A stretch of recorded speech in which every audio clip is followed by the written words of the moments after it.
ඔහු පාපදුරට පත් වෙනවා නම් ඇත්තටම රටේ ප්‍රසියක් විදිහට මම කැමතියි. මොකද ඒක අපේ රට ලොකු ගෞරවයක් නිසා සහ ඒ වගේම ඉතාමත් හොඳ ප්‍රතිමූර්තියක් අපේ රට ගැන ලෝකයට ගෙනියන්න පුළුවන්. විශේෂයෙන් මේ පාපදුරට අපි දැක්කා පාපාංශ කෙනෙක්ට නාමික බලයක් තිබුණත් ඔහු කොයිතරම් ලෝකයේ පිළිගන්නවද කියලා. විශේෂයෙන් අපේ මේ සල්බස්ත වුණ පළවෙනි පැන්සිල් පාපාංශයේ ජනතාවගේ පාපාංශය විදිහට තමයි හඳුන්වන්නේ. ඔහු කොයිතරම් ලෝකයේ සාමය වෙන කටයුතු කරාද. විශේෂයෙන් යුක්‍රේන රුසියා යුද්ධය වගේම ගාසා තීරයේ සිවිල් වැසියන්ගේ ඒ ගැටලු ඒ වගේම තමයි සුඩාන නායකයන් ඉදිරියේ ඔහු දෙපා නමද ඉල්ලුවා යුද්ධය නතර කරන්න ලෙස පාපාංශ කෙනෙක් ඊට කලින් එහෙම කළා නැහැ. ඉතින් ඒ තරම් ගෞරවයක් පදවියක ඉන්න පුද්ගලයෙක් එවැනි ආකාරයකට සාමාන්‍ය ජනතාව වෙනුවෙන් විශාල සේවයක් කරා. ඉතින් මේ වගේ විශාල ගෞරවයක් පාපාංශයේ ධූරයට යලි ලබා දෙන්න විශේෂයෙන් පළවෙනි ෆ්‍රාන්සිස් පාපාංශයට හැකියාව ලැබුණා.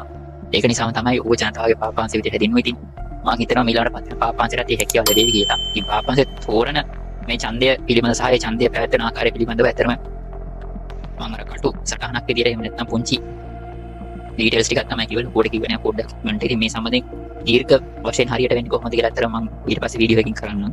නමුත් දැනට අපි මතක තියාගන්න ඕන තමයි දැන් ලෝකෙට ක්‍රිස්තියානි ජනතාවට අලුත් නායකයෙක් අවශ්‍යයි. ඉතින් ඒ නායකයා තෝරා ගැනීම සඳහා ඡන්ද විමසීම පැවැත්වෙනවා. විශේෂයෙන් ලෝකෙ ලොකුම ආගම වැඩිම ප්‍රමාණයක් අදහන ආගමට ඒ නායකයා තමයි මේ තෝරා ගන්න යන්නේ.